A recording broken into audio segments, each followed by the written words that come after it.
Hello. This lesson is for FTOs entering student-run information into FSDAP.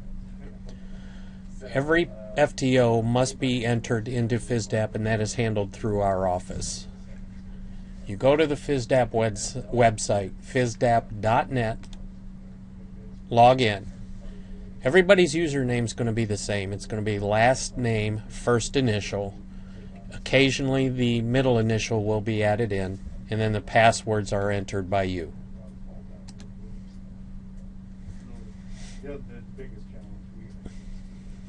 Once you log into the system, you will see this screen. We enter in evaluations on a per call basis, but we can only enter them into the shifts. You will start in the shifts section, and we will open up the skills and patient care. You're going to choose your student who you're going to do your evaluation on.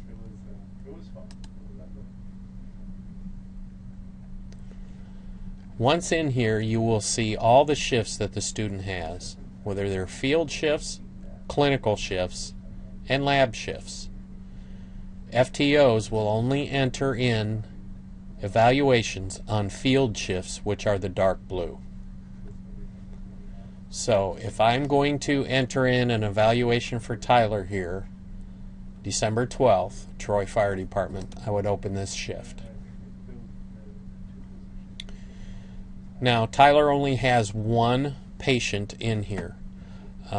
Remember, we need to do an evaluation for each and every patient that is done. FSDAP has not been able for us to match up the evaluations to the patients. They only have matched up the evaluations to the shifts. So we have a 31-year-old male patient, head trauma. So you're going to go down to shift evaluations.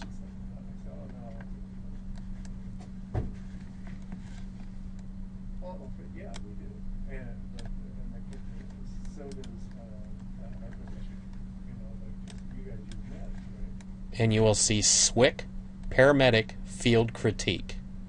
We need to choose that.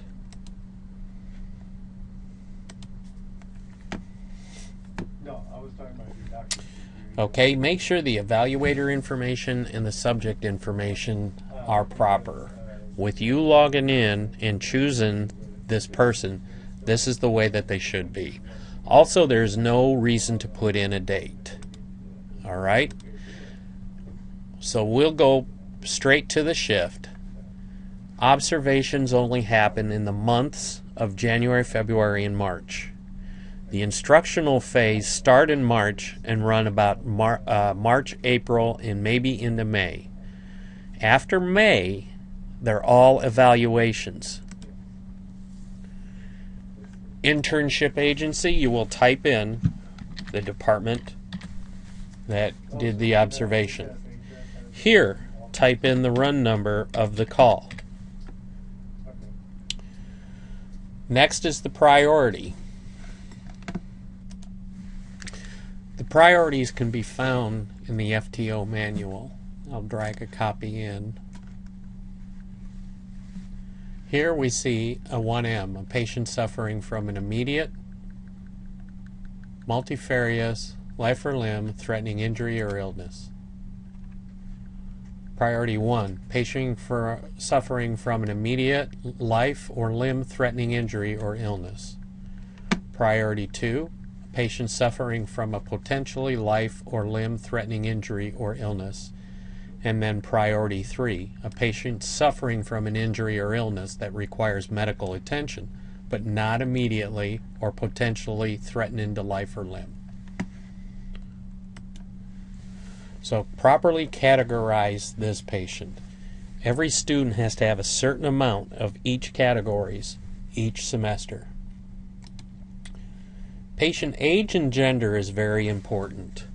We need to make sure that the age and gender matches the age and gender of the call. So here we would enter 31-year-old male. This is going to be the identifier that matches up with the patient entry that is done by the student.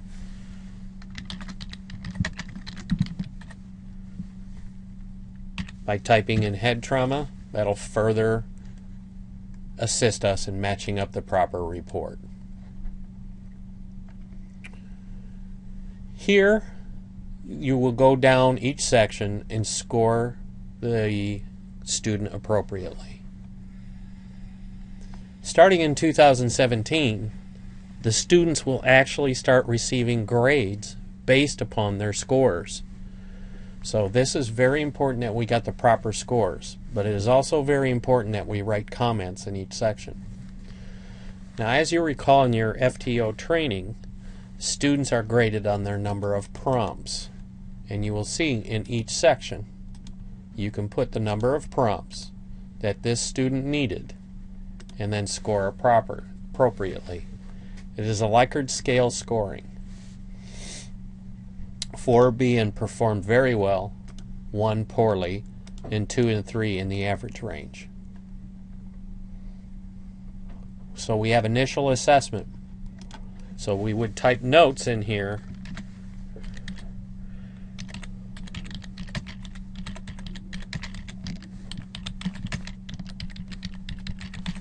Perform proper patient assessment.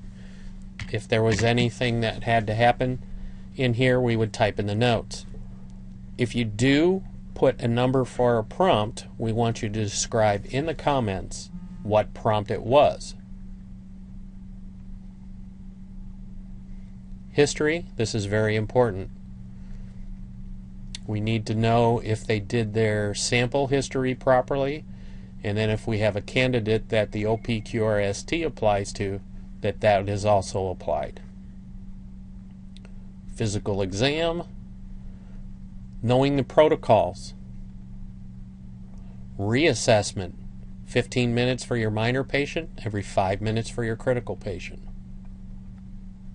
Changes in therapy, and then their affective domain, whether they acted professional, communication, and so forth. Again, this is very important that we put in as many comments as we possibly can about how to help the student become as professional as they possibly can. Communication, skills. Skills are they're individually broken out here, as you can see. If you use any of the miscellaneous skills, please put in the notes which skill it is that you're considering a miscellaneous skill. Their overall score. All students must need improvement. Very few students are going to be in the satisfactory category during the middle of the program. Maybe towards the end of the program they will be satisfactory. If you give somebody a 4 that they're confidently proficient, basically you're saying they're street ready. So if you give somebody a 4, basically you may be saying that this paramedic student is now ready to go out into the field and run as a entry-level street paramedic. Here we need to know whether you have 3 or more prompts, more than 3 repetitive prompts, and if any of those prompts are considered unsatisfactory. Please type in comments, any action plan that you have discussed with the student, and the students typically do not make comments here, so this would typically be an A. We do not use the timer, and then when you're done you push submit and close.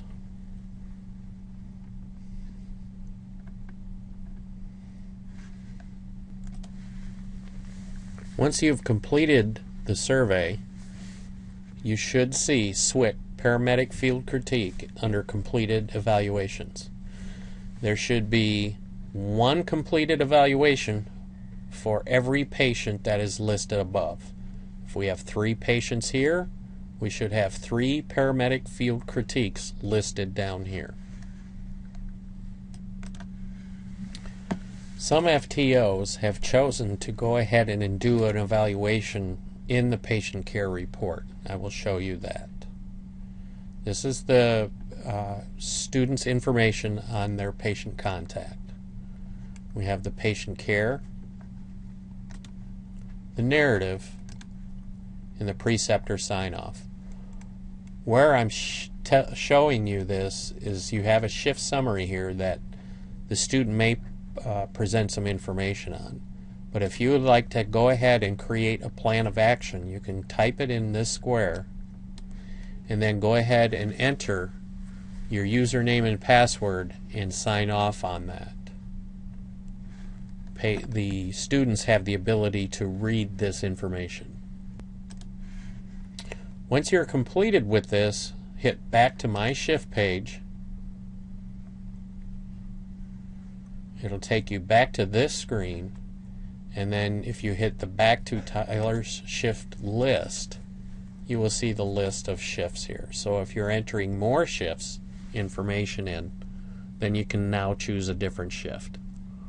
Be advised, you've got 48 hours from the time that this shift is complete to have these entries done. The students can lose your evaluation and lose this patient contact if this paperwork is not complete. You can see the performance of your student by going to Reports, hit Report, go to Graduation Requirements Report,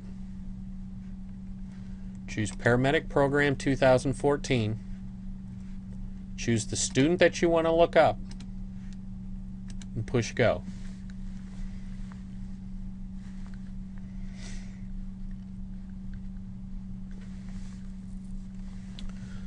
This is where the particular student stands with their program requirements on patient contacts, hours, everything that they are needing to graduate the program.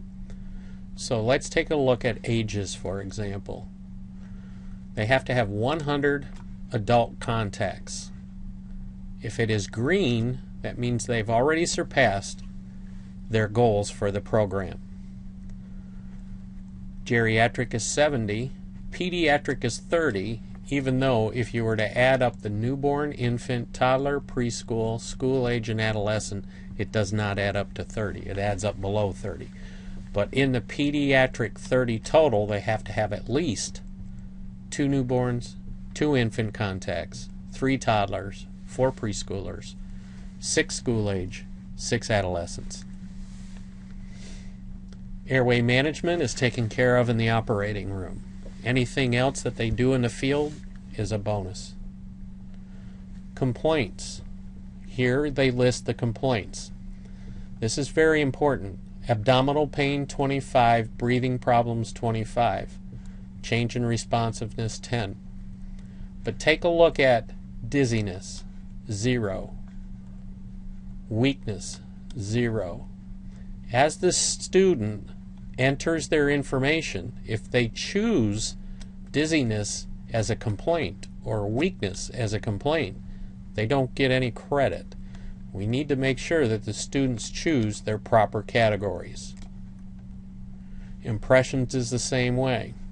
CVA, for instance, is 0. We need to choose altered mental status for this particular patient. Altered mental status up here has a goal of 25. I'll show you where this information comes from after we move past this. This is where their skills are tracked and their team leads. All students should be doing all team leads starting at about June on for the rest of their program.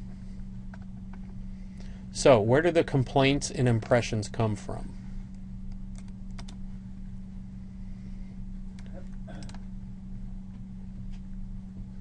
When they do an entry, on the very first sign, patient care, here is the complaints, and here are the impressions. You've got a long list of impressions here, but they have to remember which ones count and which ones do not. It should be easy for them to remember. There are very few of these in the categories that are actually tracked.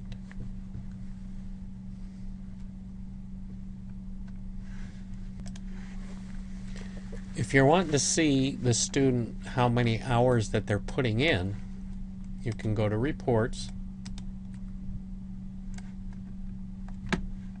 go to the Hours Report. If you want to scale it from a certain time to a certain time or leave them blank for all, choose your student.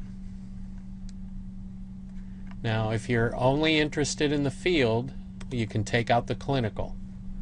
So we just want field site. Push go. And there is an evaluation of how many hours that the student is putting in out in the field. It breaks it down by location.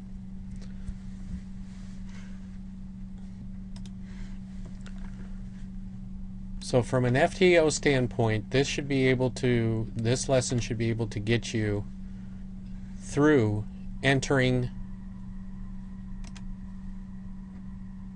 evaluation information. Here's an example. Tyler Daniels had 2 patients in this particular day, 62-year-old female, 50-year-old female. There are 2 field critiques down here that are SWIC field critiques. So this matches up with the amount here. What we should be able to do is open this up and see which patient that this reflects. 62-year-old female, that would be the evaluation for this particular one. 50-year-old female is the evaluation for this particular call. So this particular field shift is compliant. The only thing else that we ask the students to do is come in and do a preceptor evaluation on their preceptors. They can also do a site evaluation on the actual department itself. But most of the time we ask for preceptor evaluations.